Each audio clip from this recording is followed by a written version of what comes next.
Peter Kafka, why did the Super Bowl suck so hard?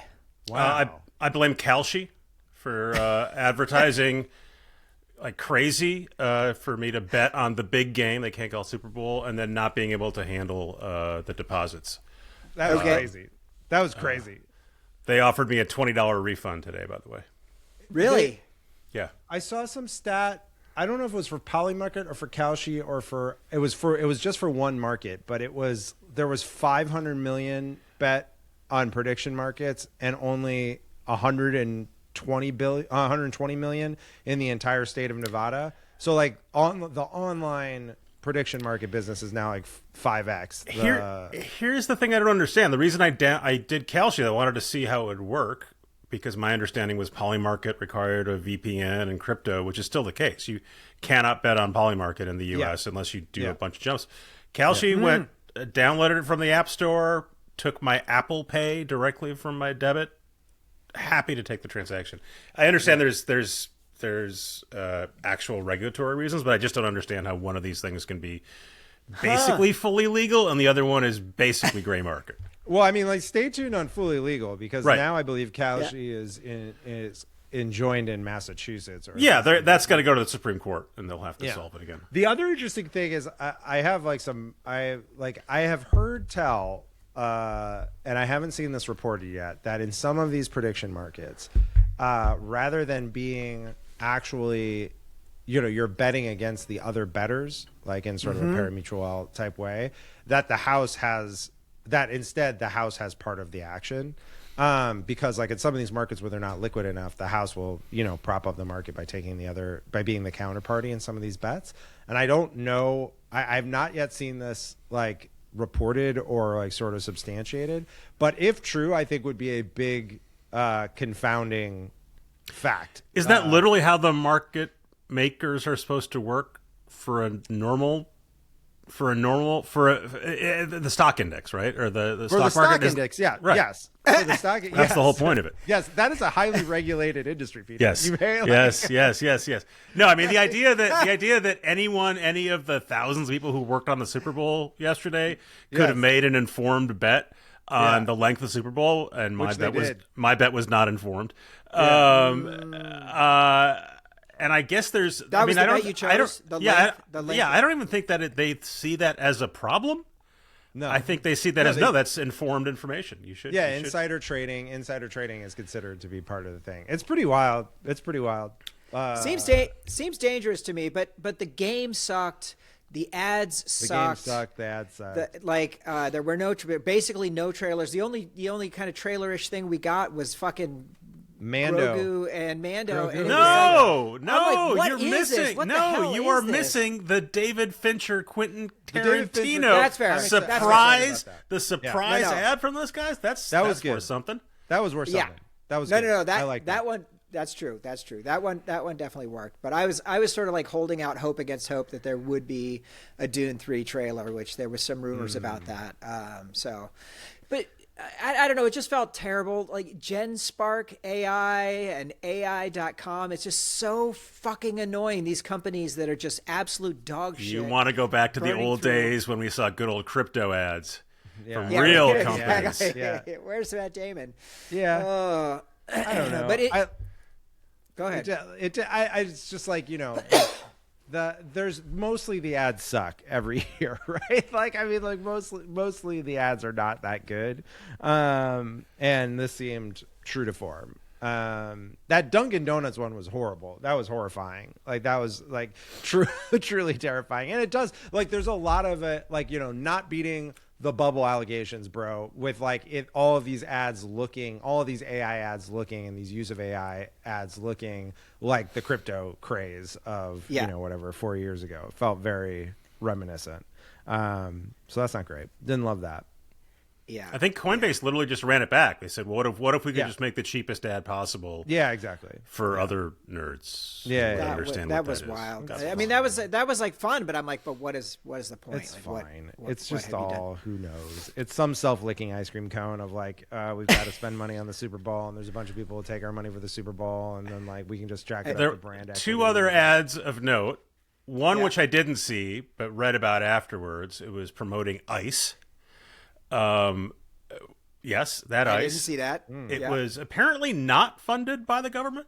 There's some mystery PAC or something that has just I started saw Trump spending. accounts.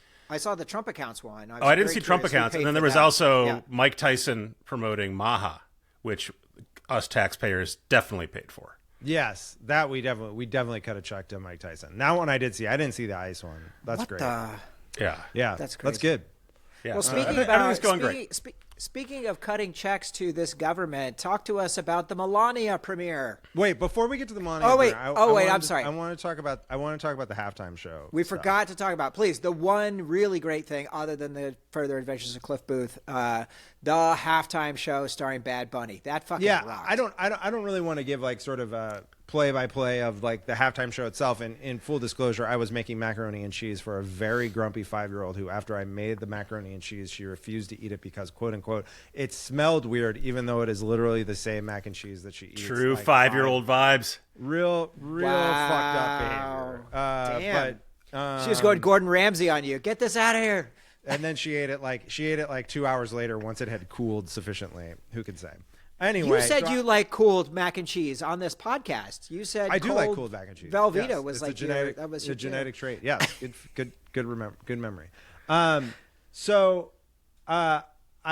thing that I like about the thing that I find interesting about the Bad Bunny halftime show is the moment that it has foisted upon the right in terms of like their cultural. I don't even know what to call it, like just angst about where they stand in the culture. And Megyn Kelly's meltdown being Kelly's meltdown, canonical, and like the shoulder roll where she goes Latinas. Yeah, it's very exciting. It's a very exciting clip. She really puts some some spice on the jalapeno on that one. I love all the, like being able to enjoy conservative tears and how sad they are. What I think is interesting is that there are instances of people on the right realizing that freaking out about the Bad Bunny Super Bowl is actually a bad look for them. And like them sort of reckoning with the fact that they're going to have to just kind of get over the fact that this is not a battle they can win. And so there's two aspects of that. One is you've got folks like Jake Paul who like said like Bad Bunny was not American or fake citizen, one of those labels. And then over a series of posts over the next 12 hours had to walk that back until he finally, like the morning after the Super Bowl, was like, I don't know who was posting on my account last Was it night. Jake or crazy. Logan? Because the other brother... Jake. Okay. No, Logan immediately condemned what his brother said. Okay. And then Jake like kind of kept trying to walk it back and qualify it until he eventually was just like, yeah, whatever. I don't know. Like I didn't mean any of that. And then you've got folks like Chris Rufo and Nick Fuentes, who both are like, this is a terrible look for us to be freaking out about the Bad Bunny halftime show. And like the idea that you keep trotting out Chris Rock and we're supposed to like care that we're supposed to like treat that as like Kid Rock. a good counter is bullshit. I think that's interesting. The overall like kind of John, and then you've got like John Kasich and like Meghan McCain who are like going out of their way to like praise Bad Bunny, which I think is interesting. The overall point I would make here is that the NFL obviously knew that they were going to eat shit from the right on having a halftime show that was completely in Spanish. Like they're not dumb. They knew that was going to ring some bells, and they did not care. And they didn't care not because the NFL is woke and believes that like the answer to like hate is love, or thinks that like are strongly against like Trump's immigration policies. They did not care because the demands of their business make it so that putting Bad Bunny on during the halftime show is a smart business decision and makes sense for them. They want to expand, and they want to have football in Mexico. They want to have football in Central and South America. And they made this choice for purely business reasons. And I think that sort of underlines like why the freak out is so like funny and interesting, because there's no worse position to be in American life than a shrinking demographic that cannot exert its economic will. You're just not important enough. You also just can't go against the NFL fully. Yeah, exactly. Yeah, you're just not gonna not gonna win. It's this an immovable object. But I think they thought probably when was this announced? Last spring last summer. Like that we have the cultural winds at our back. Yes. We had this, it was a referendum on Trumpism. And at the time they were right? Everything was going their way. Yeah. Certainly the NFL will buckle, although they'll do some sort of face save. And I think that would have been a reasonable, poly market bet last summer that they would have stepped down. And I think once it became clear, really, in the last month or so, that the NFL was not going to throw in a country artist or whatever it was as a bone, they're like, fuck, we have locked ourselves into this sled ride downhill. We are fucked. We cannot back down now. But we got stuck. The best was this was going to stream live on Twitter. And minutes before they said, "Oh, actually, we can't. We don't have the right. We don't have the license." I still don't even understand what that means. I assume that their artists just say, like, "Yeah, we grant our license." I would assume there is some sort of blanket license that YouTube has that X never got because Elon. And it's that basic, but it also seems like something between the might of TPUSA and X might have figured that out earlier. Now, it is worth saying that, like, in the midst of enjoying sort of the conservative tiers on this, that it is a win for TPUSA. Like, TPUSA's like subscriber count went up by like over 1 million as a result of this. Like, it was like a well viewed stream for them, like in terms of like absolute audience for them, and so like they do continue to like accrue power in this world. It's just a power that is capped by demographics and like Candace Owens. See what Candace Owens can do to undermine them. Preaching the truth about them. It's an interesting moment where you could kind of see like, I think Peter's analysis is right. Like, they thought they had the winds at their back. They're realizing how they do not. All of the decisions that the Trump administration have made it more difficult for them to continue to accrue power in a cultural sense. And I don't know. I find that both interesting and interesting / hopeful. I like it. Take hope where we can get it. Yeah. Absolutely. Let me just ask one question really quick. We'll do the Melania premiere during I want to News, catch my fish, drink my beer, please, drive my truck. That shit was bad. That song's like such a fucking cuck song. It's like, bro, just go fucking drink your beer. And did you watch the Daily Show did that last night? Yeah. I didn't know. But I'd not seen it until the Daily Show did it. The thing, I think it's interesting. That song is interesting. Like, it's hard to be country in this country anymore because, like, really, it's like all the things that he says he wish he could just do. You could definitely do. Even the thing where it's like, I want to be able to tell my daughter that little boys can't be little girls, which is huge. You could fucking say that on Landman. Just go for it, dude. Like, you definitely could do that. And it's like, but it goes to the same point, which is that it's not actually the like legal or sort of structural impediments that prevent that from happening. It is the loss of status that they feel in the broader economic reality, and that is an unmovable object. Like, that is that is just that's not like woke politics. Like, that is the reality of market capitalism fucking you, because you are going to be a less significant consumer. And like, you can do anything you want in America except for beat back the tide of market capitalism. I don't know. I think it's a little more nuanced, right? Like, go back to the Bud Light boycott where they said, yeah, absolutely, we don't want our beer to be associated with even the slightest hint of tolerance for trans people, right? And they won that. Yeah. And they've won other versions of that. They won the beer. Because they won the beer. They won the beer. They can have the Bud and maybe Light. An election or two. We'll see. Yeah, no, they're gonna win. They'll win some elections because, like, structurally, like, the system is advantaged for them. Yes, but won't someone think of the poor white country singer? I guess if you wanted to tap it all together, right, for our interest, right, you'd say, what about all? And this is a thing that I haven't figured out the right way to write about. But if you're the Mark Zuckerberg and class, and particularly Mark, but all those guys who've pivoted hard to Trump, and you have to assume that the pendulum will swing back in some way. How do you climb down off of that, right? Because the whole line from Meta is, no, this is the real Mark Zuckerberg you're seeing. Right. He was always this way. He just was forced to be other ways, and a lot of other versions of that from other companies. You know, it's not like Tim Cook is making that argument. Tim Cook's just trying to get through.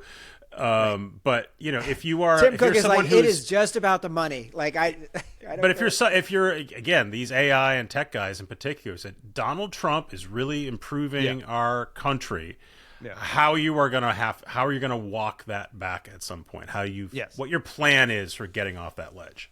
I think what they're gonna do. I think what they will do is first of all, the time is fucking nigh. It's not as far away as you think for this pivot back, because everyone's going to read the same polls and they're going to realize that there's going to be oversight by Democrats of their industry in, less than a year.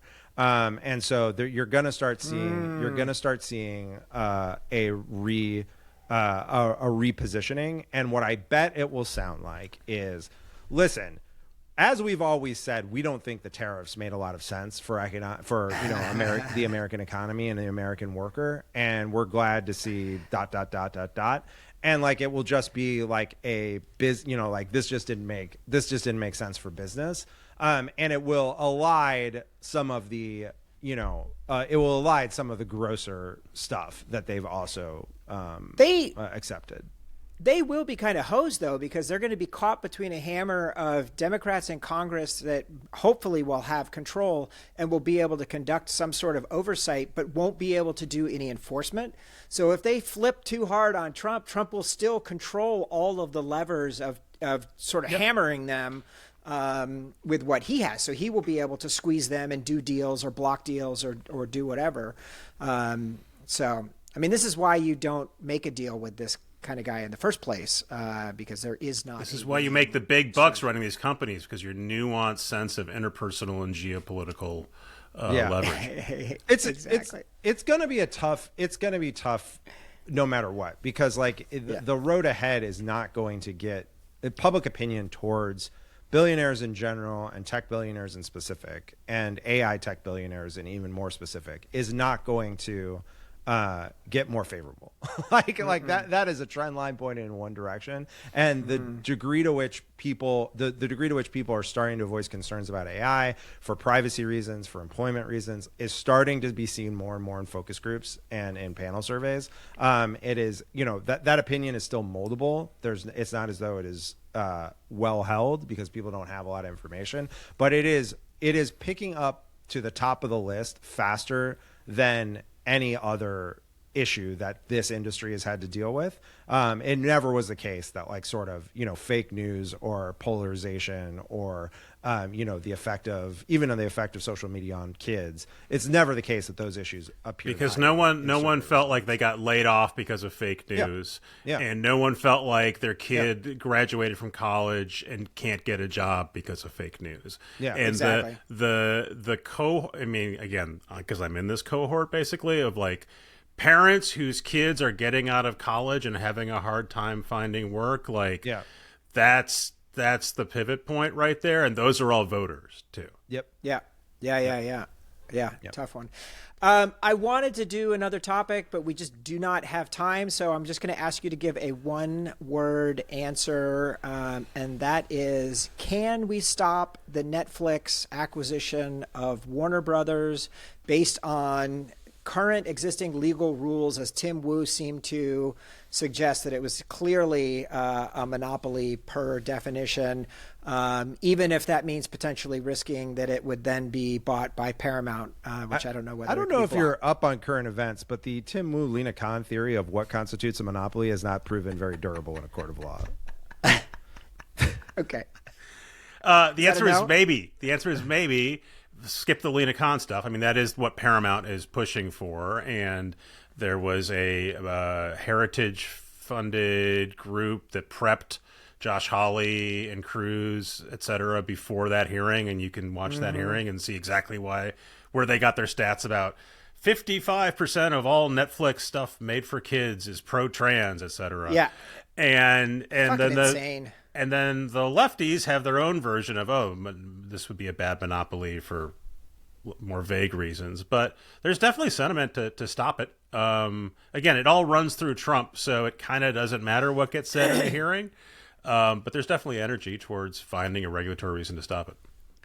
I'm just wondering whether we should be fighting harder on this one. This one feels like it's a foregone conclusion. There's nothing we can do, and I'm just wondering, like, when who's we look who's back we, now, Matt?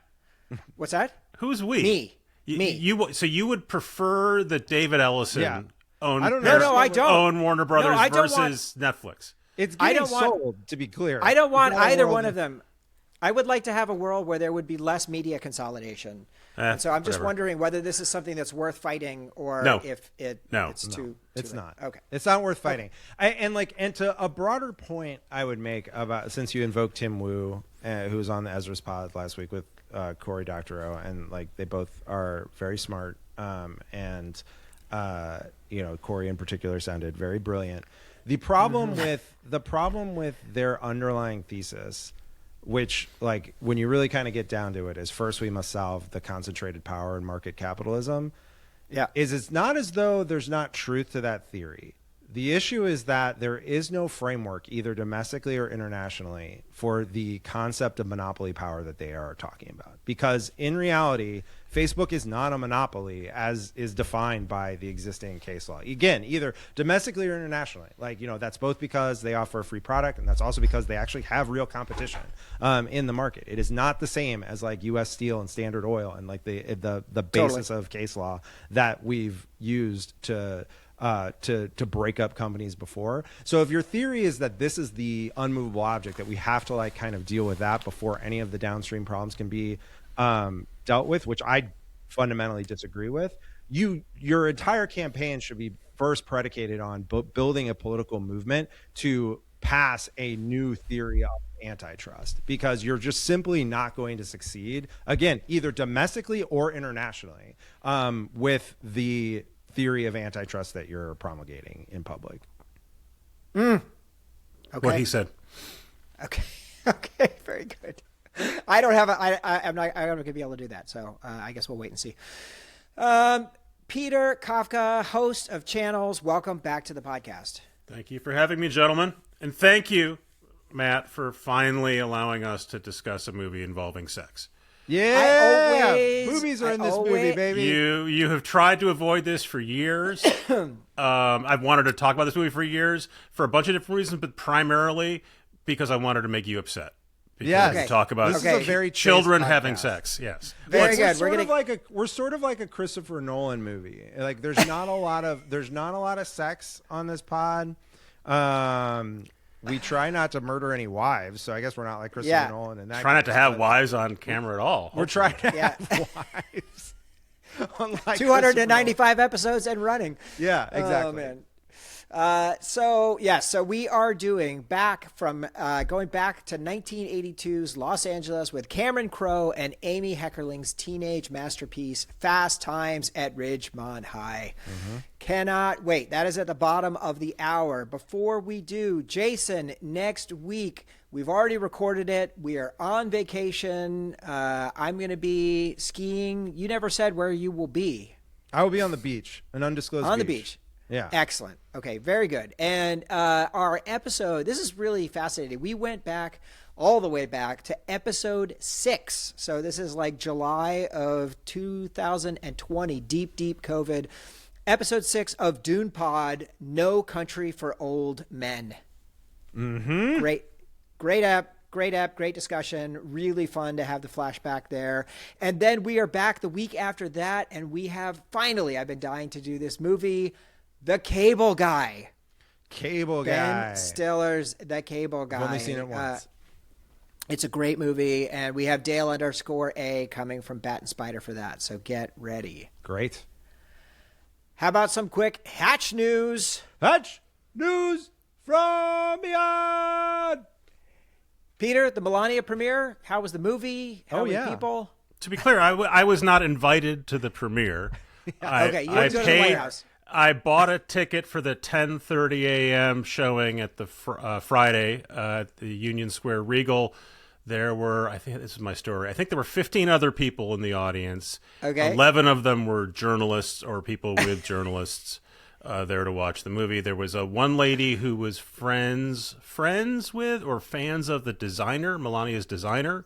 That's why she was there. She told me she was not a fucking Trumper. And there were 3 other men who if I'm guessing, was forced to guess, are gay men who were fans of Melania Trump. Okay. It's a very, very boring movie. You should not pay to see it for obvious reasons. When it's on Amazon Prime, you can try to watch it. The way I've been talking about it is, since the Jordan documentary, every sports doc now is required to have participation and real ownership by the main character. So they are obviously not interesting. But even those still have some sort of conflict, editorial, or story, or thing that needs to be done, or it's a look back. This has literally, there's nothing happens. Just so things it's just shots of her picking out flatware. Love that. And the only other thing of note is that she spends a lot of time discussing Barron and how great he is and how smart he is and how accomplished he is. And they spend a lot of time. She spends a lot of time talking about him, right? So bringing him into the public eye. And this is sensitive because you're talking about the child of a president. And the rule is you don't talk about the child until they're an adult, but he is now 19. Right. And she has put him in the movie. Yeah. Keeps talking about it. You never hear him speak. What? I'm like, exactly. So then I Googled. It turns out Barron Trump has only been recorded speaking twice in the public record. One is when he's 3 years old and has a very heavy Eastern European accent. And then there's another clip of him in recent times at some meet and greet next to his brothers or whatever. And he leans forward and says, "Thank you very much." So those are the only two publicly available instances of Barron speaking. There is another instance of Barron speaking that the British police have. Do you guys know this story? Go on. No. What? It's in the New York Times. It is a wild fucking story, and I cannot believe it hasn't gotten more coverage. A year ago, right before Barron's father becomes president, he calls the British police and says, "My friend is being attacked, such and such. You need to go help her out." It's never made clear how Barron is able to call the British police, but they have this recording. The reason they have that recording is because there's a woman who was supposedly attacked. The British police aren't disclosing the name, by someone whose name is disclosed. Barron Trump said he had become friends with her over the internet or over social media.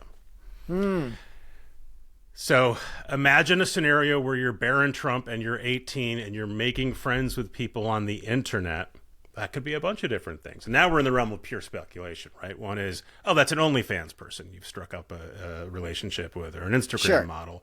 Another one would be, wouldn't every intelligence service in the world be trying to befriend a Barron Trump with ladies on the internet? Yeah. Who knows? Anyway, so there's a recording of Barron Trump calling the British police to say, "Help, my friend is being attacked." This is all true. You can look it up in the New York Times. There is next to no discussion of it on social media or anywhere else, which is why your guys lit up. Crazy. And I am fascinated with the Barron Trump story, and I won't be the one to report on it, but someone will eventually. That's great. That's sequel, a good update. That's another $40 million for. So that's not really Hatch news, but it is good. It's news. Yeah. Baron Harkonnen. It's news. Yeah, that's great. That is wild. Thank you, Peter. That is wild stuff. You're welcome. I wonder who got. So they paid $40 million for the documentary. I'm assuming the cost to produce the documentary was probably $5 or $8 million. The reporting is $28 million of it went right to Melania. Yeah, I think that's what I read. Jesus. 28, yeah. Which is it's so weird that they're nickel and diming $28 million when Trump's made $2 billion on crypto scams in the last 24 in the last. That's her money. That's her money. She gets to keep that. That's her sweater store in Greenwich. Yeah, that's crazy. All right, let's talk about some good stuff. I saw Q&A over the weekend. Timothy and Denis back together, baby. Apparently, there was a screening of Dune Part 1 and Part 2, and the two of them were there talking, and it was just so much fun to see them together talking about Dune 3 and. Timmy talking about being prepped and, throwing stuff away and just being ready to play on the day of. And it just got me very excited to know that the hype train is about to begin. It's about to begin. Let's get all aboard. Timmy was out with Christopher Nolan, too. I saw some clips from. He's really out there. Well, I guess this is his Oscar campaign season is what we're witnessing. He's got to try to beat back. He's got to try to beat back what's his face, the Wagner Moura, who's who's coming on. Really? Coming on. Is he surging? He's surging. The theory is that he's surging. Let's see what the Poly Market says about that. Yeah, see what Poly Market says. Might be a good time to buy Wagner Moura stock. Just getting very excited. We're confirmed pro Dune 3 on this podcast. Jason, Wagner is fourth place. Surging. Leo? Nope, down 45%. You got bad info. Timothy's at 75. Leo's at 11. Michael B. Jordan at 7, and Wagner at 4. Wow, Timothy's really got a lock on it, according to Poly Market. Mm-hmm. Wisdom of the crowds. Put all your money in right now. I can't lose. I feel like it's a good. I don't know. I feel it's a good time to buy Wagner Moura stock. I'm just saying, it's out there. This is light. It's light volume too. Go for it, Jason. Night of the Seven Kingdoms, episode 4. These guys are cooking. They're cooking. I think it's the best. Like I felt watching TV since Andor. Yeah. Like I think that's right. I think episode 4 made me feel things that I thought were dead forever. So it worked on me. Yeah. If you are listening to this podcast and you have not yet watched the first 4 episodes of Knights of the Seven Kingdom, they're freaking 35 minutes long. You can get caught up by Sunday, no problem. Yeah. And it's a delight. It's a delightful show. Us. Yeah. Incredible show. So I watched the first 2 because I interviewed Ira Parker, the showrunner. Oh yeah. Wow. And he told me those shows, and I was really interested in like the production of it. And he was very upfront. He said, "Yeah, we're absolutely an idea behind this show is to make Game of Thrones for less."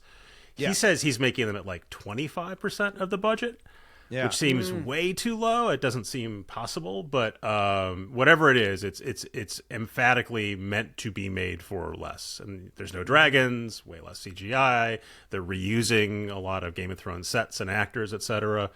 And at least the first 2 episodes I saw, I thought it was all for the better. Yeah, I agree. I think it's nice to see. I think it's nice. I think it's nice to see something that's like constrained like this. And then we had some Game of Thrones homies on House of the Dragon homies on last week, and I think it will make the scope of Hot D feel exciting by contrast, because oh yeah, okay, now it's fucking dragons going crazy. So I think it's nice. I like it's in general what I think is interesting about House of the Dragon or Game of Thrones is that HBO I think has a better theory of the case of what they're trying to do with their IP than a number of other entities we could name. And so I like that. I like seeing that. Yeah, it's good stuff. Good stuff. Can't wait to get back to Hot D finally. Let's say welcome to a new patron. Hello to Aaron Carlson. Really? Blessings come in. Let's go. Let's go. Somebody heard we're getting serious about doing John Carter and Mars at 100 They showed up. Remember when I spent all of our Patreon money on dinner for the people who came to meet up? That is... I'm getting my taxes together right now as we speak. All right. Are you guys ready to get into this movie? Let's go. Fast Times at Ridgemont High is the ups and downs of what can feel like the greatest or worst time of our lives. In the fall of 1982, new wave music is pumping, the malls are bumping, and school is back in session. For some, like Jeff Spicoli, this means never conforming to the system and following his stoned-out bliss to enjoy every moment to the max. For young, awkward teens, Stacy and Mark, it's turning to their older friends, Linda and Mike, to get advice on how to take their first steps into dating and sex. For Stacy's brother, Brad, it's about finding respect as he does all he can to become a successful businessman, albeit one working at a run-of-the-mill fast food restaurant. But their relationships will be tested when Stacy has to deal with the fallout from an unintended pregnancy.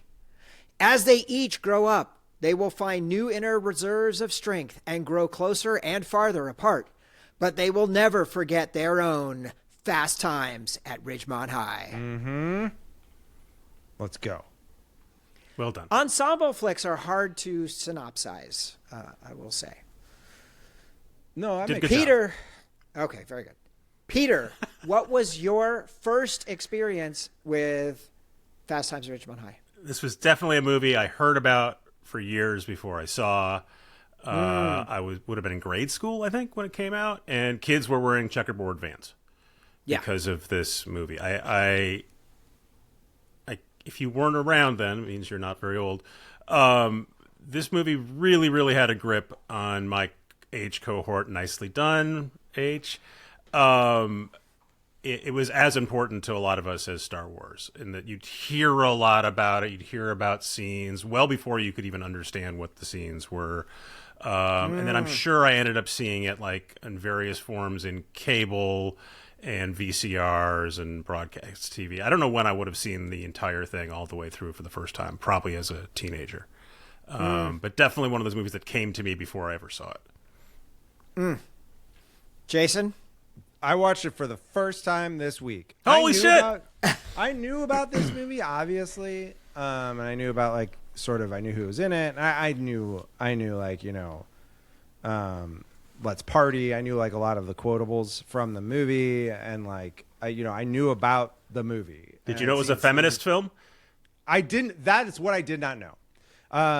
That's like the most kind of significant thing I didn't know. I thought this was like a sex comedy, like sort of an 80s sex comedy, like Porky's or something like that. And so I was quite surprised that it was not that. Yeah. Amazing.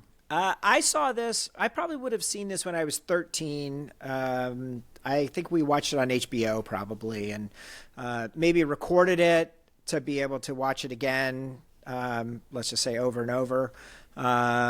This was a very formative film for me, and I have not seen it though in probably 25 plus years. So really, really fun to be able to pick this back up and check it out. Some quick behind the scenes. So this I didn't know. This was based on a book that Cameron Crowe wrote. And famously, we all saw him as famous. He started working at Rolling Stone when he was 15, super precocious, journalist, writer. Cameron Crowe went undercover for a year as a student at Claremont High School in San Diego, and then wrote about his experiences. That's pretty crazy. How old was he when he did that?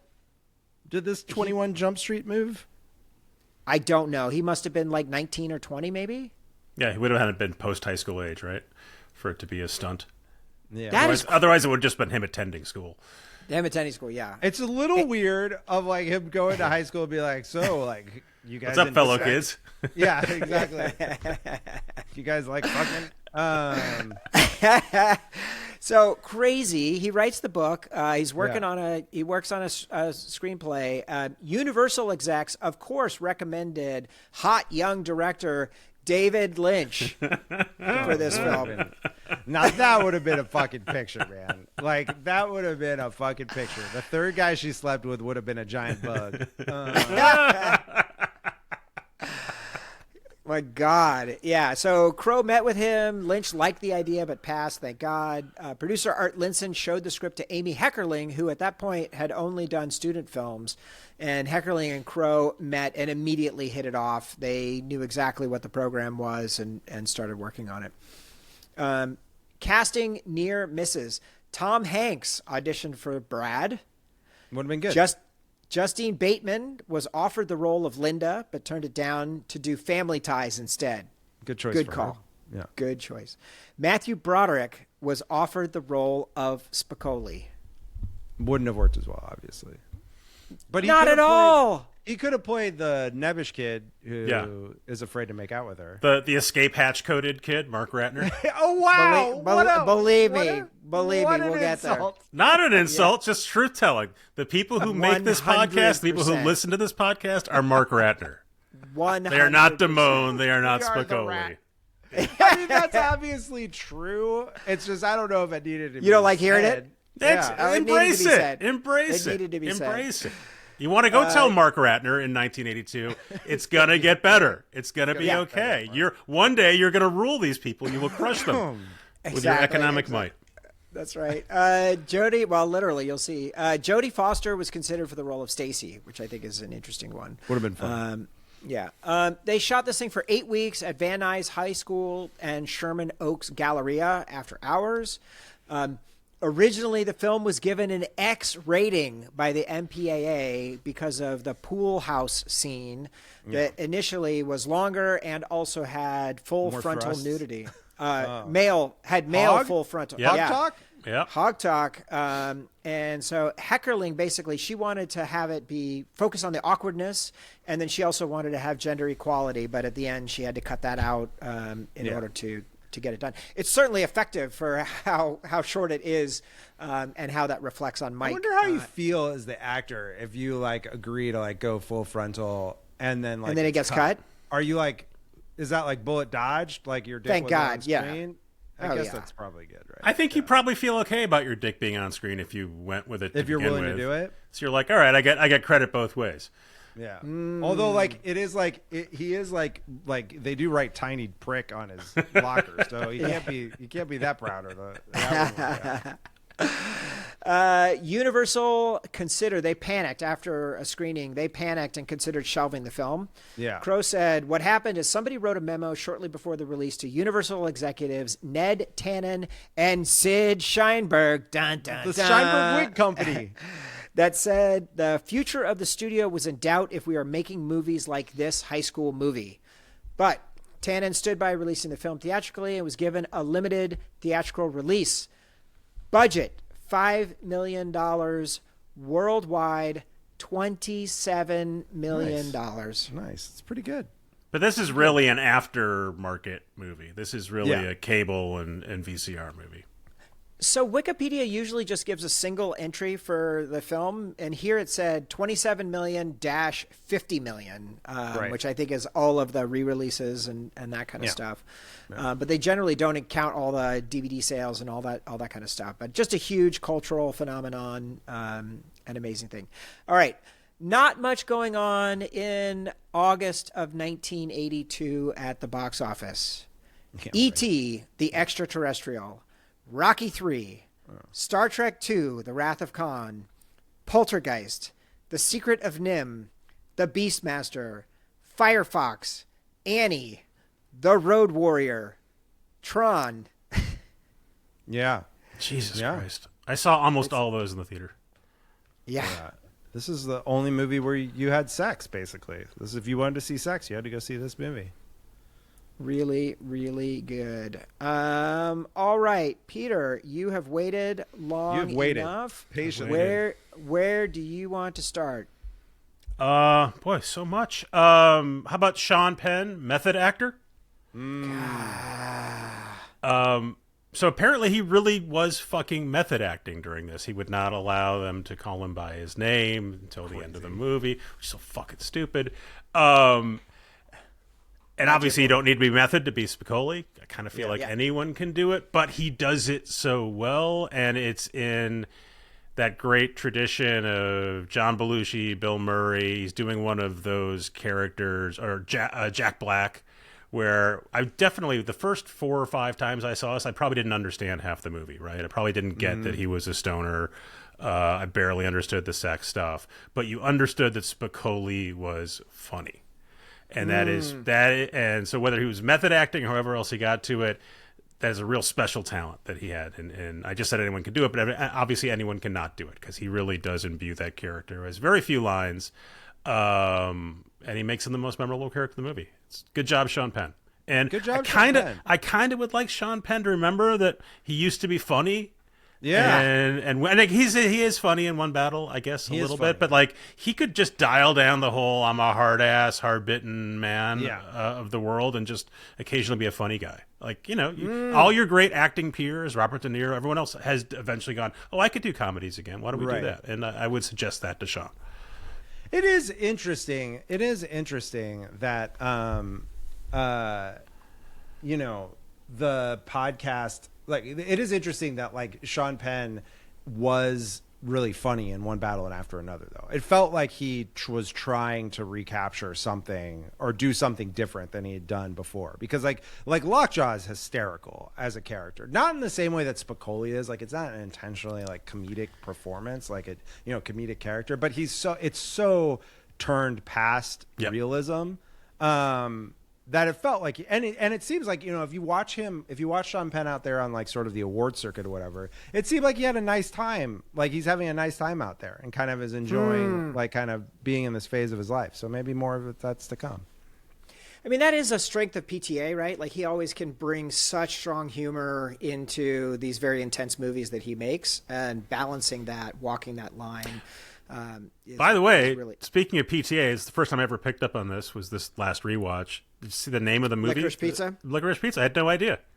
Yeah, the name of the record store in the mall. Yeah, I saw that as well. I like literally had to screenshot that as I was watching it. I was like, what? How does that? And then found out it was a real place. That's a real chain. A real chain, and apparently PTA cited this movie as one of his texts for the movie, for his Licorice Pizza. Interesting. Which makes sense. So it's just, Spicoli is so iconic. Obviously the spilling out of the VW van with the weed smoke is so classic. His surf dream, danger is my business. Just like so good. Where'd you get that jacket? That's one of my favorite lines in the movie, is because like, in the middle of like a dream sequence, there's a joke where he goes, "Where'd you get that jacket?" And the guy says the network gig. Like it's a really funny joke, because it's like it's in the middle of a dream sequence. Like the guy's like the anchor has to play along, like being like the network. Like, is that something Spicoli would think of? It's really funny. That was one of my like I was really surprised by how good this movie was, like in the writing and like the performances, but like I was like, oh, this is like a much more clever movie than I thought. I thought this was just like kind of I thought this was a sex comedy from about high school in the 80s. No, it turns out Cameron Crowe can fucking write movies. Yeah, it turns out can write really good dialogue, for high school and college age kids.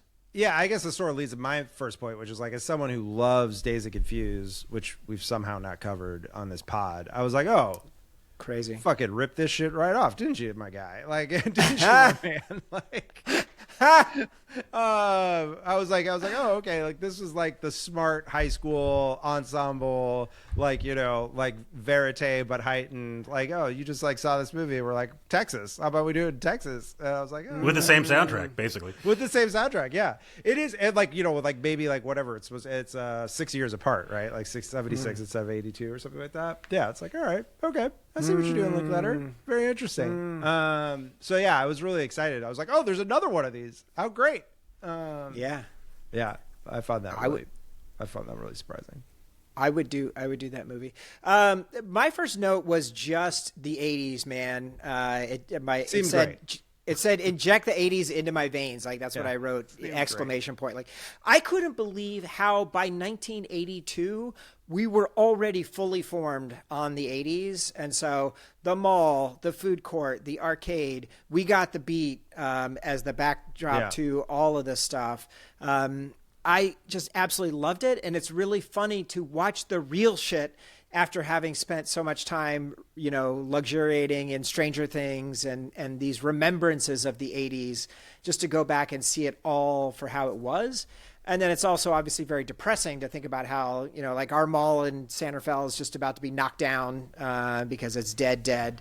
And yes, that's happening. I really missed the mall. Like that was like one of my big takeaways, was just like the whole notion of like going places and hanging out with people serendipitously and bumping into people feels like some sort of alien Star Trek culture. Because it wasn't that great. If you ever did get your parents to take you to the mall, like you can't do that much. You kind of wander around. You have a very limited budget. Yeah, you go to the arcade, you stand in B. Dalton's and you read Clan of the Cave Bear for a while, and and you go to the food court and maybe you see someone, and that's kind of it, and hope someone can drive you home. And again, this movie at the time, like that's a novelty that they're showing you. That's why they're showing you here's what designer jeans look like. Here's what video games look like. Here's what young people are doing. Is there a horny in California scene in Clan of the Cave Bear? I've never read Clan of the Cave Bear. Oh yeah. There's a lot. Yeah, there's a lot of sex in Clan of the Cave Bear. Yeah, I just intuited that. Yeah, you got it.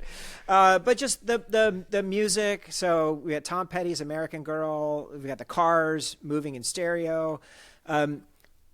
at one point, Mike, as part of his 5-point plan, describes whenever possible, make out to the first side of Zeppelin 4. Yeah. And it immediately goes to Kashmir, which is actually on Physical Graffiti.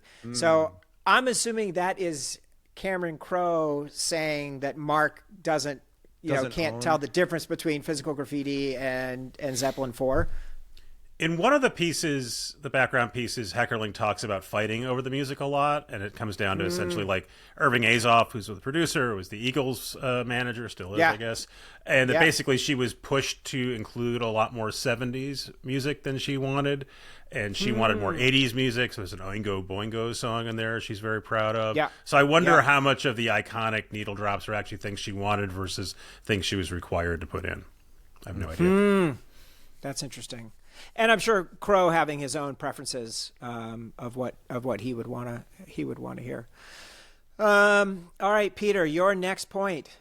We can go with Cameron Crowe again. I think great. I think probably by my teens I knew that Cameron Crowe is associated with this, and that because I think I knew of him as like the guy who worked for Rolling Stone. That's when I thought about him initially. And I definitely saw this during Cameron Crowe's. I definitely have watched this movie during Cameron Crowe's peak of the 90s through the early 2000s, I guess. So let's just count this off really quick. Fast Times at Ridgemont High, book and movie. Say Anything. Yep. Singles. Then this is where it fucking gets insane. Jerry Maguire, Almost Famous, Vanilla Sky. Yep. Like those 3 in a row were so huge. And then we have Elizabethtown, which I never saw. We Bought a Zoo, which I never saw. Aloha, which I never saw. He has fallen off, and in one of the because he has a book. He put out a book last year. I listened to an interview, and he sort of like talked about basically his career falling off. He kind of says it's because I'm satisfied with my life and I have a family, and that's how I want to spend my time, which could be true. Also, people just lose their mojo, right? But. So I knew about this movie as a Cameron Crowe movie, but I hadn't really thought about it till this viewing. And other than the fact that he's like portraying young people as rounded human beings that have different thoughts and emotions, it doesn't seem like a very Cameron Crowe movie to me. None of that dialogue is there. There is good writing in it, but it tends to sort of come and go. Like there's great comedic writing in certain scenes. A lot of the scenes where the girls are talking is the sentiment is interesting, but like the writing is very dull and stilted. And I, again, don't know how much of his fingerprints are actually on it. And I don't really know how much he claims. So I very much appreciate that this is a thing that he and Amy Heckerling made together, and it is very different than any other teen sex comedy. When I was watching it as a young kid, all the parts that weren't the teen sex comedy part were boring to me. Right. And now it's almost inverted. Like I'm much more interested in Jennifer Jason Leigh's story than I was before.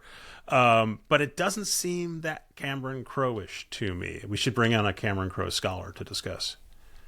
Have we done what's our Cameron Crowe situation? I don't think we've done that much Cameron Crowe. This is our first. This is our first. Holy shit. Yeah. This is our first. This kind of brings me to my second point, which is that there was something tonally in it that almost reminded me of like The Simpsons more than anything else than like Cameron Crowe. There's something that was just like, there's these like little like kind of vignette / visual jokes, like, the burgers burning or whatever. That's like some of it's like sort of like, everything that happens in the fish place. Yeah, everything that happens in the fish place, like everything Captain that Hook. Everything that happens with Brad. You know what it is? You know what it is? But the scene where Mark they're having the date, and when the waitress walks up and like the music goes like da da, like that was a pure Simpsons gag. Yeah, that whole restaurant is kind of a Simpsons gag, like a weird, like I'll have the knockwurst, like it's like all like kind of like it's never really. And Mark explained. is tiny in that chair, like He's the chair very is huge. small. It's like there's a lot of visual gags. There's a lot of just like sort of like little weird vignettes, like the whole he's driving in the car and he thinks the girl likes him, but his hat is she's making fun of his hat, like Nancy Wilson. Yeah. Oh yeah. Cameron Crowe's wife. Nancy Wilson. Yep. From Heart. Yeah, really. We need to get on it. I'm like okay on Say Anything. It wasn't like a huge movie for me, but I would love to do Vanilla Sky. I would love to do Almost Famous. Jerry Maguire. Those are all very, very good. Hey, let's talk about sex. So my note was called "The Struggle is Real," parentheses, teenage sex. So first of all, 13-year-old me was definitely in love with Stacy. Some part of me intuitively understood that Phoebe was, Linda was out of reach. And my note says, I identified with Mark, but aspired to be Brad. That seems right for you. You're going, you're trying to be Mr. Maitland, you're wearing your tuxedo, doing your. This is before that. This is before gymnastics camp even, right? So this is still very proto-formative. I was reading my X-Men comics and I was playing on my Commodore 64 and I was like fully embracing all of that stuff. But I liked the idea that Brad was trying to be this cool guy. He thought about himself as this cool businessman, even though he was constantly getting pulled up short. Yes. That seems right. But just this notion of Stacy, she goes to the point with the creep, the 26-year-old. The radio salesman? And they just have sex in the dugout. So, first of all, this scene is amazing. The song playing, somebody, what is it? She's got to be somebody's baby. Got to be somebody's baby. Jackson Browne is really great, especially when they bring it back during the pool house scene. But she's laying back there and looking up at the "Disco Sucks" graffiti. So it's just like, it's so grounded. But this biological urge that all teenagers can relate to, and this idea of we just need a place where we can make out for a while. Forget having sex, just the idea of like, can I find a house that's empty, or can I find a spot where I can park my car or whatever? That just all felt extremely relatable. And there, like we mentioned earlier, right? This is a feminist movie, and there are so many teen sex comedies about boys trying to get laid, and there are so few about girls that when they are made, we hold them up and go, "Oh my gosh, can you believe Pen 15?" And I mean, these are movies that these are things that are made in the last few years. And this movie comes out in 1982 when entirely different culture, and it's not told specifically from a girl's perspective, but it's definitely one of the perspectives. And she wants to have sex. She doesn't know what she's doing, but she wants to pursue it. She's a willing participant. She has bad sex her first 2 times. Again, very accurate. And without ever saying, she never stands up and says, "I'm a girl and I can have feelings too, and I have my own autonomy." But it is that movie, and again, as a kid, totally over my head. I wonder how many girls saw this movie and picked up on any of it, or if they saw it the same way they saw Porky's or any other teen masturbation movie they got forced to watch. Right. Yeah, I think I was really surprised about how much was of the sex in this was like her POV and her agency. Like it was like she was trying to pursue this. When she takes Mark and tells Mark to come inside and gets changed and like invites him in, when she is taking Mike into the pool house, like she's in complete control. No, she's in control of what's happening, and I love that for her. And she's still like, I don't know. She's so relatable. She's so sweet and just trying to figure out what's happening, and have these experiences. And I love it when she initially is so bummed out that Ron hasn't called her back, and Linda says to her, what he says, I guess Ron hasn't called. He's a stereo salesman. Like, you want him to come home when he's 50 and bald with his stereo name tag? Like, give me a break. That hurt. And so it is that sense of like she's getting hurt, and then she is, lifting herself up each time, and she's getting stronger as she goes. Yeah. Sex. It's good to have a movie sometimes. Yeah. I'm still stuck on this. I'm still stuck on this like rat as the escape hatch proxy for this movie, because like first just really which part really is confusing you?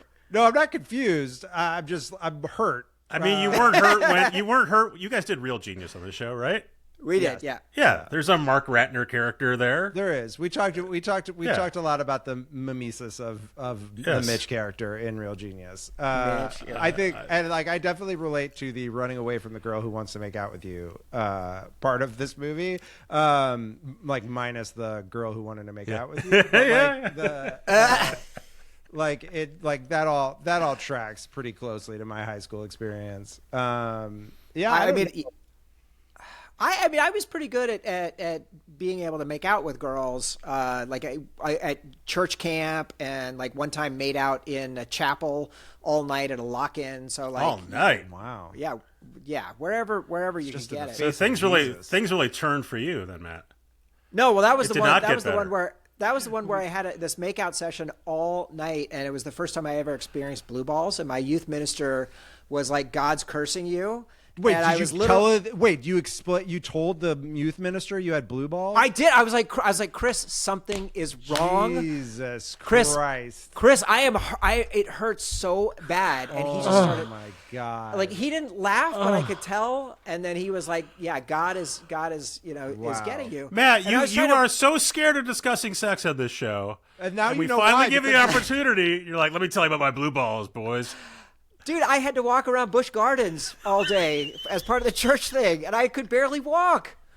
So, anyways, I got more than Jason, I mean, that's that's very easy to have accomplished. Congrats. Like, I don't know.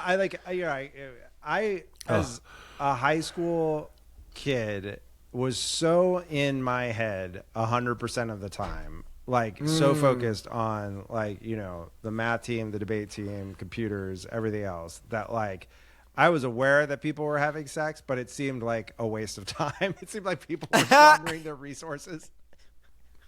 And yeah, I don't know. Like I just I knew I was like wired a little bit different as a high school male.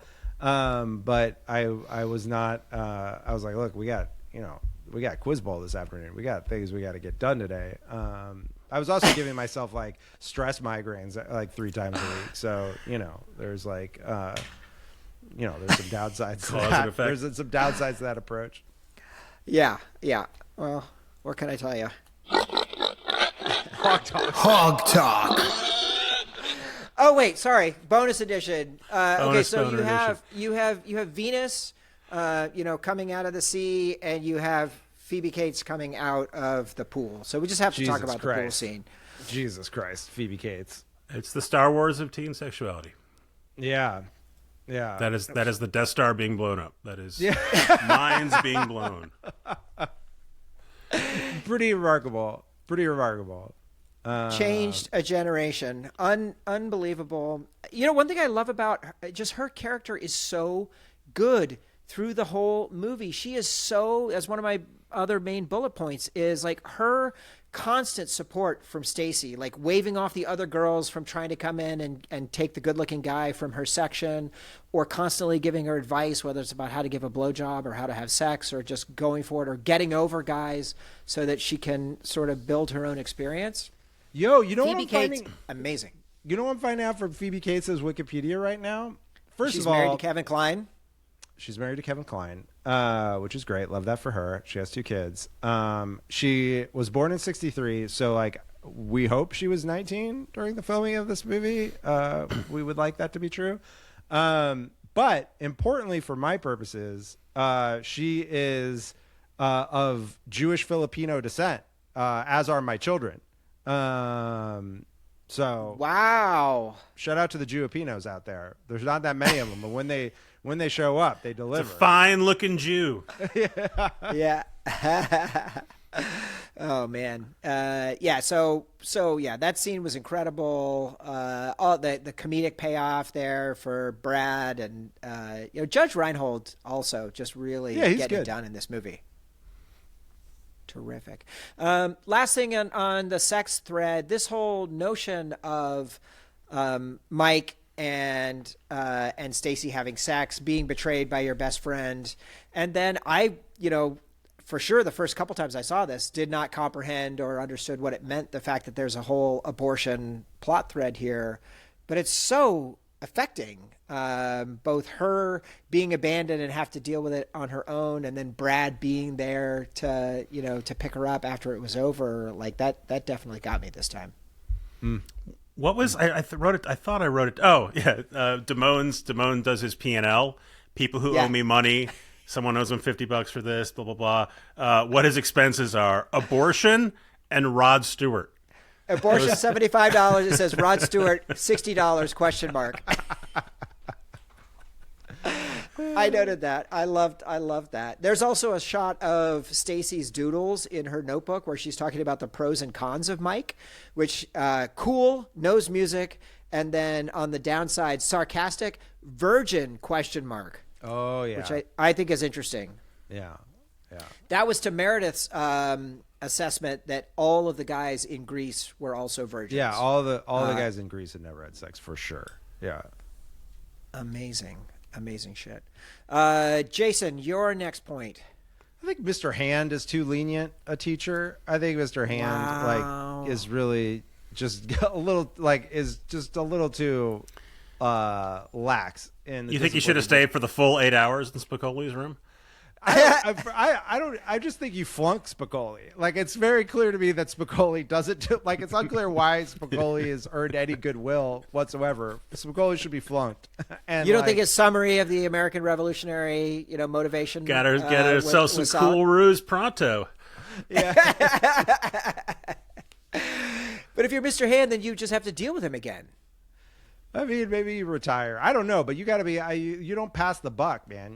Like this guy is not showing up to class. He's not. He's doing this whole weird pizza thing. Like he's spending a lot. He's taken away from other students who are there to learn about the Platt Amendment. And we got to keep it moving. This is America. We got to beat the commies. Spicoli clearly just needs to drop out anyway. It's not clear what he's going to get out of a high school education for his life. He does not have a community college in his future. No, he's like maybe he'll get his GED at some point, but you got to move him. You can't just be trying to. You're spending so much of your resources on this kid. Yeah. By the way, that was played by, is it Ray Walston? Who was My Favorite Martian. Ray Walston. My Favorite Martian, but also relevant to this podcast, Poop Deck Pappy. He was Popeye's dad. Popeye's dad. Yes. In the Popeye. Oh, you got a squinty eye. Let's see.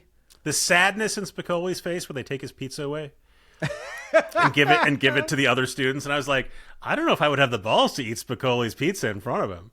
Because there's going to be after school consequences, one might imagine. But he is so sad. He is sad. He lost his his dog pizza. eyes. Yeah. Real. He crushing it. Mr. Hand. My Spicoli line that I loved the most was after he crashes Jefferson cars. My brother's gonna shit. He's gonna kill me. He's gonna kill us or shit. Yeah. I could fix it. His brother Saw Gerrera, you mean? Yes. when he got deception. When he goes ham during the football game, it's so funny. Yes.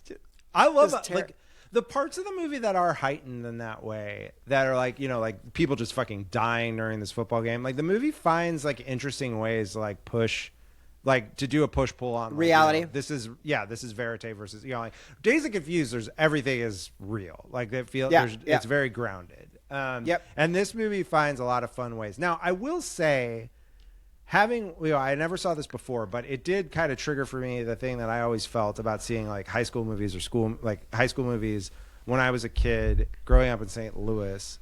And you see these movies that are set in clearly set in California.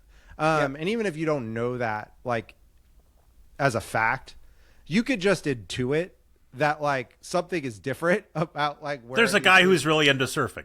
There's a guy who's into surfing. Everybody has a pool. It seems like it's really nice outside when it's Christmas, and it's just the whole it just looks lovely out. It just looks it looks like California. And versus growing up in. Which is the thing I do love about Dazed and Confused is for the longest time I didn't know Dazed and Confused was set in Texas, right?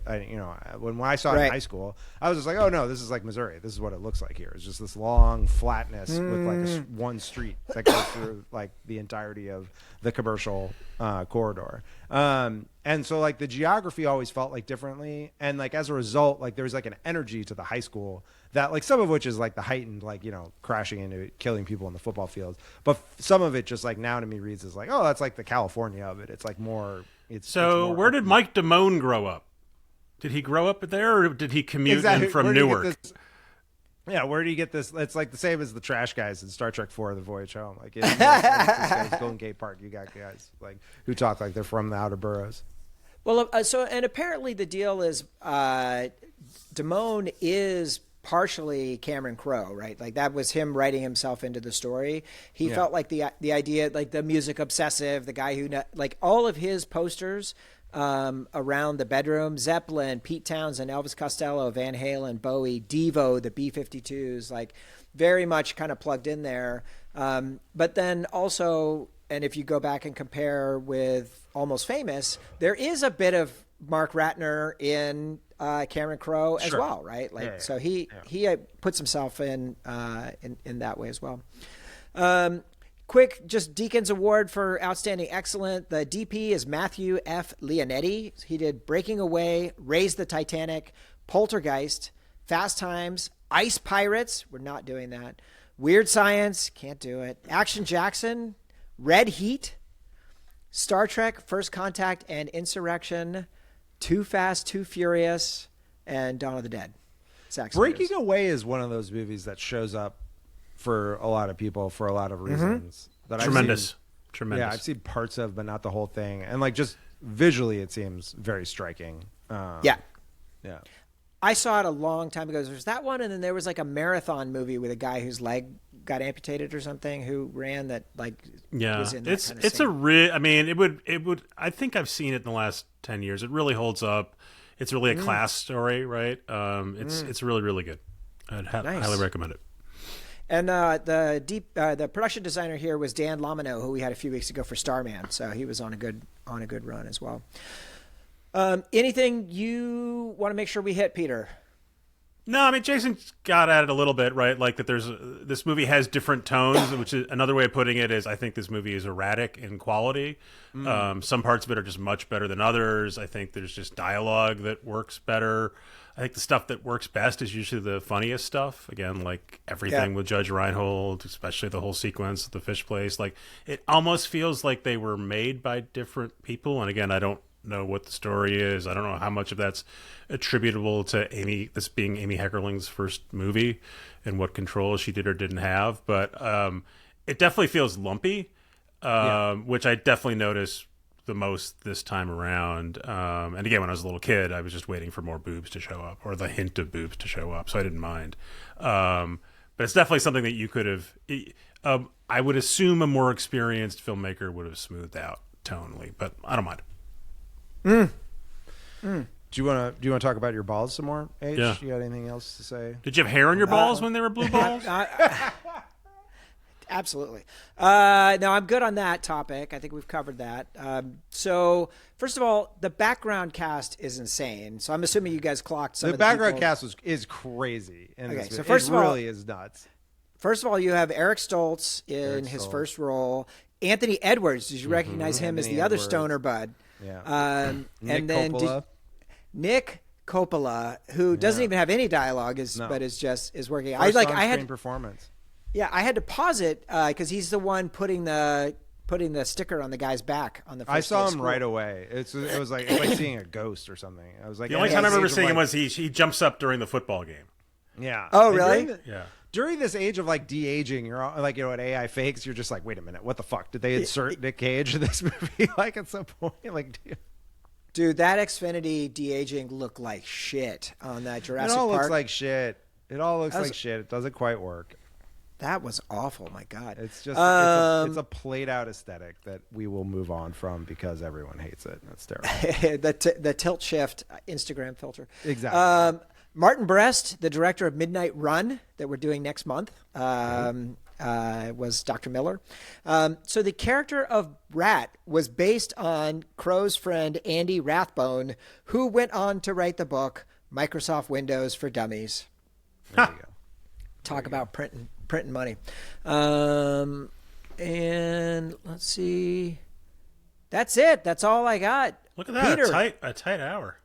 who would Tilda Swinton play? Mr. Hand. Oh my God. Pretty good. That's pretty good. That's pretty strong. I like. I'm going Spicoli. This is a tougher one for me, I think. maybe the radio salesman, maybe the first guy that Elizabeth Shue sleeps with. Are you really 19? Yeah. Maybe Elizabeth maybe Shue. Oh, what kind of car was he driving? Did you clock that, Jason? There's Like some a Camaro? there's some good cars in this movie. Because it looked Porsche-y to me, but there's no way that guy has a Porsche. No. It was like a 280Z or something, I think. There's definitely a 280Z later in the movie. I saw that for sure. Okay. All right. Very good. That was definitely a cool The car. cruising vessel is a Buick LeSabre, which we owned as That was Brad's? as Brad's. The Spicoli total car is a Camaro Z28. And that's all we got so far. What was his name? Ron Johnson? Ron Johnson, Johnson's salesman. car. Yeah. What a tool. Yeah. Did you give Tilda? I said the Ron Johnson. That was Okay, very good. All right, we did it, guys. Are you ready for some letters? Let's go. Okay, here is our first letter. 1 second, please.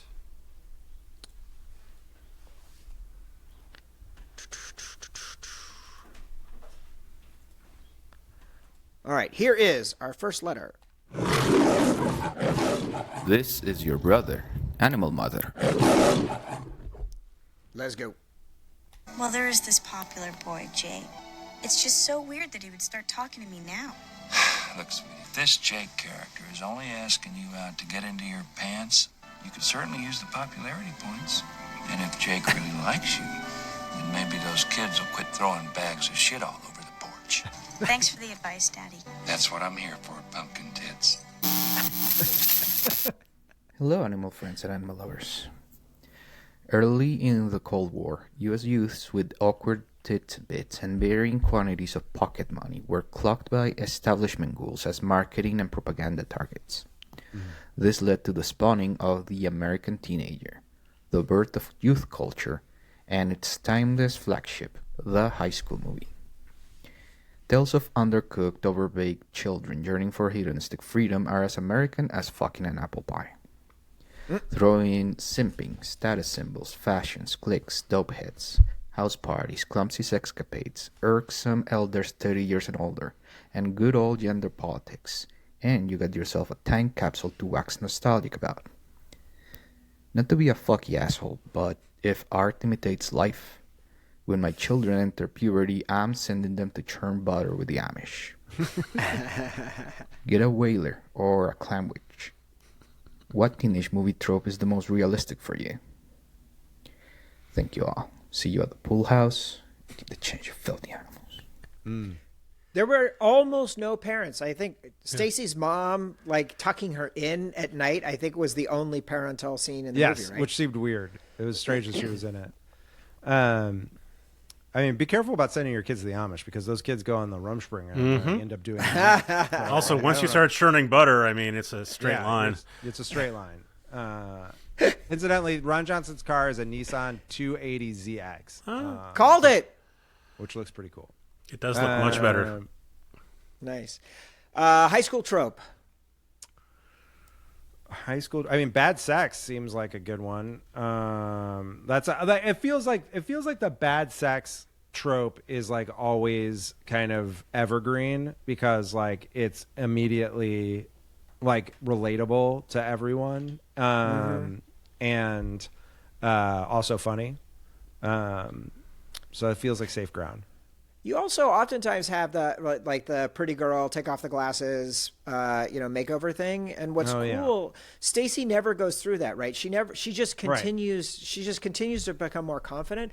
So much so, I love at the end of the movie, she's giving advice to Linda, and Linda is breaking up with her fiance that lives in Chicago. This is not adult behavior. So I love that they didn't have to resort to that trope here. Yeah, I think it's same as Jason. I think horniness mixed with ineptitude, ineptitude and lack of knowledge, right? which I think about a lot now with kids raised on the internet, sort of what they do and don't actually know.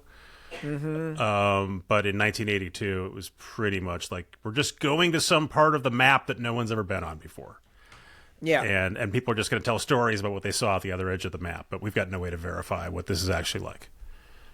Yeah. And hopefully you go out and you make mistakes, and then you don't die, and you pick it up again and you try and figure out how to move things forward, and you ice those blue balls down. That's it. Pray at Busch Gardens. Yeah, exactly. All right, here is our next voicemail. The Truth Sayer. All right, let's go. Hey, Alberia here. Yes, I made a mistake last week and did a Truth Sayer segment on Point Break, and not the actual film Point Blank. Hey, just because the Truth Sayer is infallible doesn't mean he doesn't make mistakes. But this week, while doing some soul searching, the ghost of Patrick Swayze reached out to me and encouraged me to turn the page. So who am I to argue with Swayze? Jennifer Jason Leigh has had an incredible and diverse career since her breakout in Fast Times. So much so, she's acted with just about everyone. For today's Truth Sayer, we're going to look at famous sets of Hollywood brothers. Your job is to find the set that Jennifer Jason Leigh has made films with. Might be harder than it sounds. Time for the Truth Sayer. Number 1, Jennifer Jason Leigh has done movies with both Owen and Luke Wilson. Number 2, Jennifer Jason Leigh has done movies with both James and Dave Franco. Number 3, Jennifer Jason Leigh has done movies with both Ben and Casey Affleck. Number 4, Jennifer Jason Leigh has done a movie with 2 of the 3 Hemsworth brothers, Liam, Chris, and Luke. Or number 5, Jennifer Jason Leigh has done a movie with 3 of the 4 acting Baldwin brothers, Adam, Daniel, Billy, and Stephen. All right, which one of those is true? The Wilson brothers, Franco brothers, Affleck brothers, Hemsworth brothers, or the Baldwin brothers? That's a great formulated question. That's a thinker. Yeah. I've got no idea. My only guess would be Baldwin's just for timeline reasons. Yeah, for the timeline purposes. But for some reason, I think it's the Afflecks. I think it's the Wilsons. There we go. I think it's that. All right, well, we got some ground to cover. Here we go. All right, let's see. I like the fact that even us taking 3 different ones, there's other options we might all lose. We might all be wrong. Here we go. Did you figure out the truth? The true set of brothers that Jennifer Jason Leigh has worked with. She has worked with 3 of the 4 acting Baldwin brothers in 5 different movies, with Alec in Miami Blues and Lime Life, with Stephen in Last Exit to Brooklyn and Mrs. Parker in The Vicious Circle. Love that one. And with Billy in Backdraft in 1991. She's never worked with Daniel Baldwin, but I see that as an opportunity. Who wouldn't want to close out the Baldwin cycle? Yes. Here ends the Truth Sayer. It's harder to get than an EGOT. Damn. Backdraft, when? This is the second time this has come up. Never seen Backdraft. It's not a good movie. Come on. Yeah, I mean, like you go, oh my God, you've never seen Backdraft? Though I said I've never seen fucking Citizen Kane or something like that. Relax. Fucking Backdraft.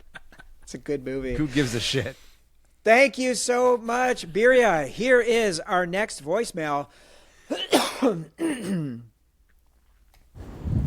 Hey kids, it's Kev here.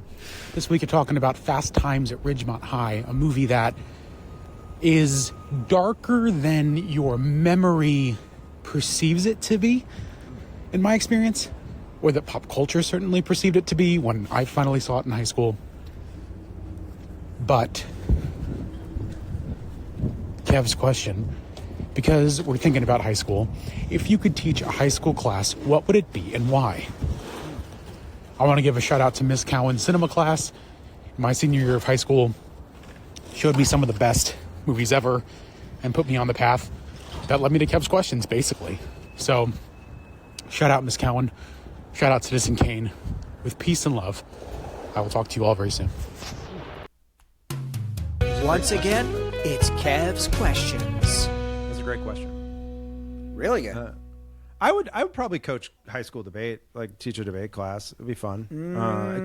Like high school debate coaches are in general psychopaths who like border on like just illegal behavior, and so I think I could bring a positive model in there, or maybe just be corrupted by the One Ring. Unclear. But I'm willing. Do you have try. to coach more than that, or can you just do debate? Well, Like, some is that a schools full-time it's offered job? as a class. Like you do it as as an actual class, as opposed to an after school activity. So people can elect to take debate. I would teach that class. Okay, nice. Yeah. Peter? Wait, is the question what would I teach or what would I coach? Yeah. What would you teach? What would you teach? Oh God, I really should. You could be around coach if you kids. want. I should not be around children. Yeah, it just wouldn't. It's enough. I've had enough of them.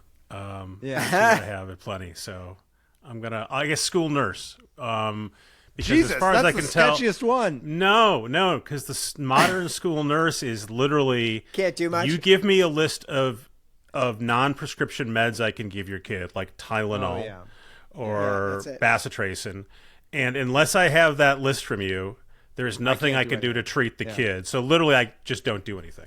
Yeah, we've gone through I guess this. I could do We that. discovered this early in the elementary school process, where it was like we would like to give him a Tylenol. I was like, okay, fucking give him a Tylenol. I was like, you need to bring us a Tylenol. I was like, okay, great. That's what I wanted to do today. I guess I'll do political science, maybe. Like, that could be fun. Jesus. Right? Help those kids, shape That's those what minds. we need. We need more of your rich white liberal donor class sentiments infusing the rest of. I mean, I can't go. I like it's just Branson or Marin, Catholic or whatever, Marin Academy right around the corner. So like, I'm not going to be that far away. Yeah, they're already going to give them. You'll be with your people. losing campaigns and. Nice. All right, here is our last voicemail.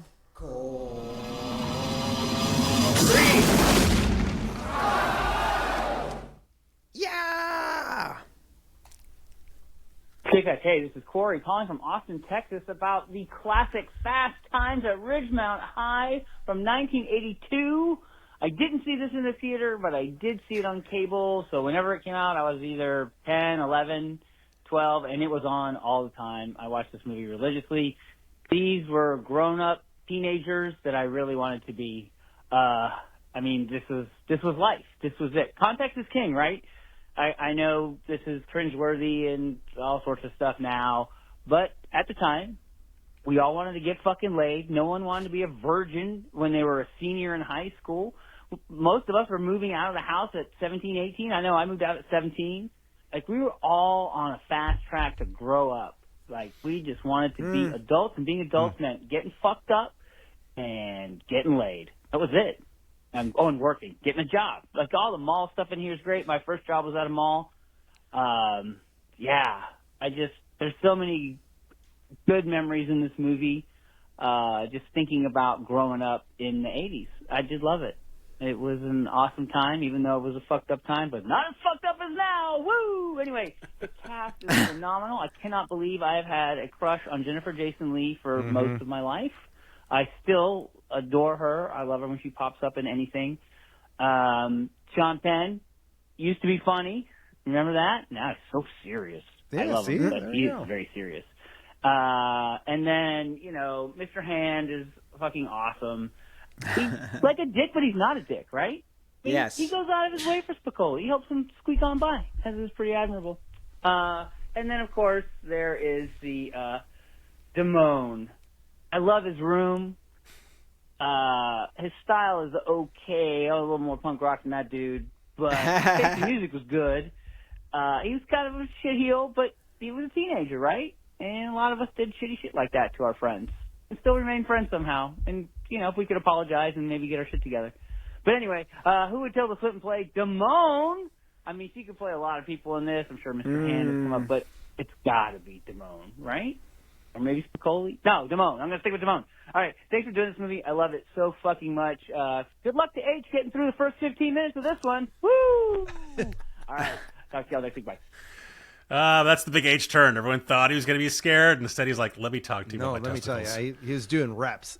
He was getting Yeah, ready hell for yeah. that. I didn't know people like had an opinion on my opinion on sex comedies and whatnot. Yeah, no, they had an opinion. We talk about you in a different Discord. Next week, Eyes Wide Shut. Here we go. I gotta come back in another life and try being a kid again. See what that's like. I'm sure you're like a to go out a Colin. good time. You want to be a Colin, be a high schooler forever? No, he wants to have sex with Elizabeth Shue.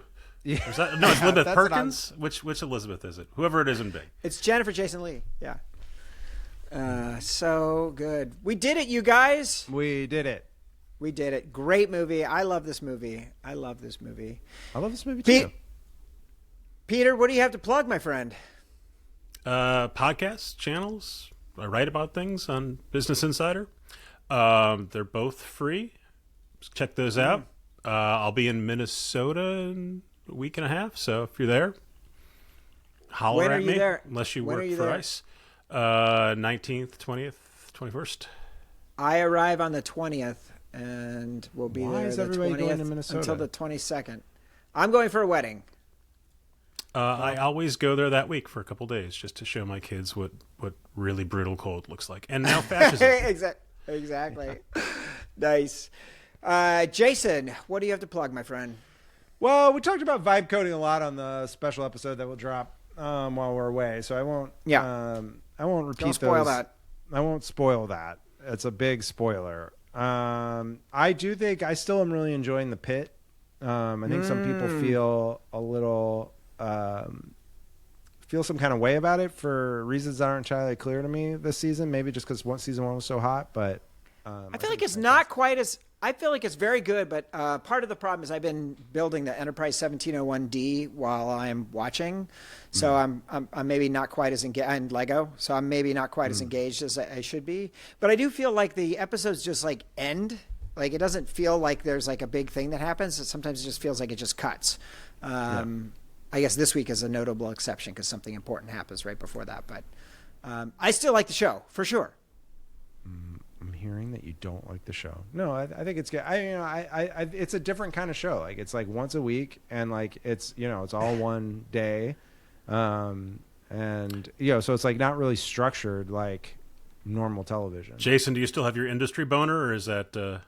I still do like it. I still do like industry. I think industry is just sort of, especially for me. I mean, this season in particular is just like, it's like startup accounting fuckery, which like is really, definitely one of my kinks. I'm really into it. I just love the actors in it. I think it's such an interesting cast of people, and I think they have a Mahala problem.